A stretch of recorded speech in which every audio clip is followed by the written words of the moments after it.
നമസ്കാരം, എല്ലാവർക്കും ടാരോ നാഗത്തിലേക്ക് സ്വാഗതം. ഇന്നത്തെ റീഡിംഗ് ഒരു ലവ് റീഡിംഗ് ആണ്.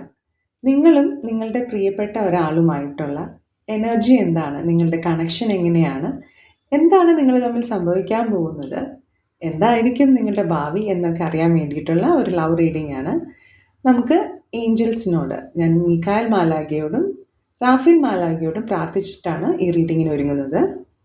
ഈ റീഡിങ്ങിന് വേണ്ടി നമുക്ക് 5 കാർഡുകൾ എടുത്ത് എന്താണ് മാലാഖമാർക്ക് നിങ്ങളോട് പറയാനുള്ളത് എന്ന് നോക്കാം. ഓക്കെ, അപ്പോൾ നമുക്ക് ആദ്യത്തെ കാർഡ് നിങ്ങളുടെ എനർജിയാണ്. അറ്റ് പ്രസൻറ്റ് നിങ്ങൾ എന്താണ് ഫീൽ ചെയ്യുന്നത് എന്നറിയാൻ വേണ്ടിയിട്ടുള്ളതാണ്.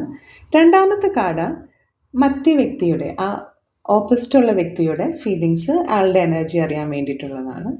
മൂന്നാമത്തെ കാർഡ് ബാഹ്യമായിട്ട് എന്തെങ്കിലും നിങ്ങളുടെ ബന്ധത്തെ ഇൻഫ്ലുവൻസ് ചെയ്യുന്നുണ്ടെങ്കിൽ അതെന്താണെന്ന് അറിയാൻ വേണ്ടിയിട്ടുള്ളതാണ്.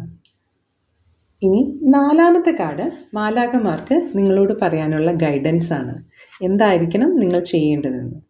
ഇനി 5ാമത്തെ കാർഡ് നിങ്ങളുടെ ഈ ബന്ധത്തിൻ്റെ ഭാവി എന്തായിരിക്കും എന്നറിയാൻ വേണ്ടിയിട്ടുള്ളതാണ്. അപ്പം 5 കാർഡുകൾ എടുത്തു വെച്ചിട്ടുണ്ട്. നമുക്ക് ഓരോ കാർഡുകളും നോക്കി എന്താണ് നിങ്ങൾക്കുള്ള ഗൈഡൻസ് എന്ന് നോക്കാം. ഓക്കെ, അപ്പോൾ ആദ്യത്തെ കാർഡ് നിങ്ങളുടെ ഫീലിങ്സ് ആണ്. നിങ്ങൾക്ക് വന്നിരിക്കുന്നത് പേജ് ഓഫ് സോർഡ്സ് ആണ്. പേജ് ഓഫ് സോർഡ്സ് കാണിക്കുന്നത് നിങ്ങൾ വളരെ ക്യൂരിയസ് ആയിട്ട് ആ ആളെക്കുറിച്ച് അറിയാൻ വേണ്ടി കൂടുതൽ വ്യഗ്രതയോടുകൂടി നീങ്ങുകയാണ്.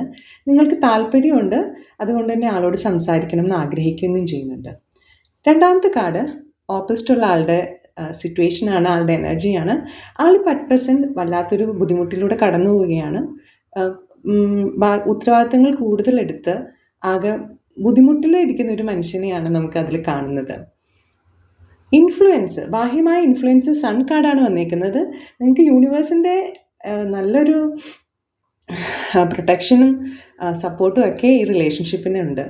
ഈ വ്യക്തി, ഓപ്പോസിറ്റ് ഇരിക്കുന്ന വ്യക്തി താല്പര്യമില്ലാതെ വിഷമിച്ചിരിക്കുവാണെങ്കിലും നിങ്ങൾക്ക് യൂണിവേഴ്സിൻ്റെ സപ്പോർട്ട് ഈ റിലേഷൻഷിപ്പിന് തീർച്ചയായിട്ടും ലഭിക്കുന്നുണ്ട്.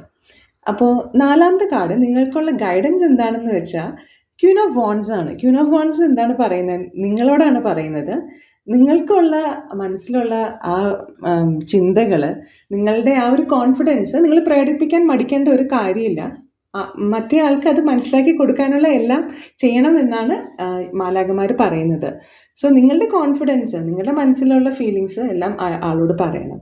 നിങ്ങളിത് എങ്ങോട്ടാണ് പോകുന്നതെന്ന് ചോദിച്ചപ്പോൾ 4 ഓഫ് വാൻഡ്സ് ആണ് വന്നത്. ഇതൊരു സെലിബ്രേഷൻ്റെ കാർഡാണ്. തീർച്ചയായും ഈ റിലേഷൻഷിപ്പ് ഒരു മനോഹരമായൊരു അന്ത്യത്തിലേക്ക് എത്തുമെന്ന് തന്നെയാണ്. ഒരു കല്യാണമോ അല്ലെങ്കിൽ ഒരു സോൾമേറ്റ് അല്ലെങ്കിൽ ഒരു ട്വിൻ ഫ്ലെയിം കണക്ഷൻ നമുക്കിവിടെ കാണാൻ പറ്റും. കാരണം ഇതിന് യൂണിവേഴ്സിൻ്റെ ബ്ലെസ്സിങ്സ് തീർച്ചയായിട്ടും ഉണ്ട്. ഈ വ്യക്തിയുടെ എനർജിയും നിങ്ങളുടെ എനർജിയും അറ്റ് പ്രസൻറ്റ് ഓപ്പോസിറ്റാണ് ഇരിക്കുന്നതെങ്കിലും നമുക്ക് സൺ കാർഡാണ് വന്നിരിക്കുന്നത്. അതുകൊണ്ട് യൂണിവേഴ്സിൻ്റെ ബ്ലെസ്സിങ്ങും പുറത്തുള്ള ഏതെങ്കിലും ഒരാളുടെ സഹായവും നിങ്ങൾക്ക് തീർച്ചയായിട്ടും ഉണ്ടാവും. അതുകൊണ്ട് തന്നെ ഒരു ഡിവൈൻ യൂണിയൻ ആയിരിക്കാം. സോ നിങ്ങൾ മടിച്ചിരിക്കാതെ നിങ്ങളുടെ മനസ്സിലെ ഫീലിങ്സ് ആളെ അറിയിക്കുകയും വേണം എന്നാണ് മാലാഖമാർ നിങ്ങളോട് പറയുന്നത്. ഈ റീഡിംഗ് ഇഷ്ടമായെങ്കിൽ തീർച്ചയായിട്ടും കമൻറ്റ് ചെയ്യുക.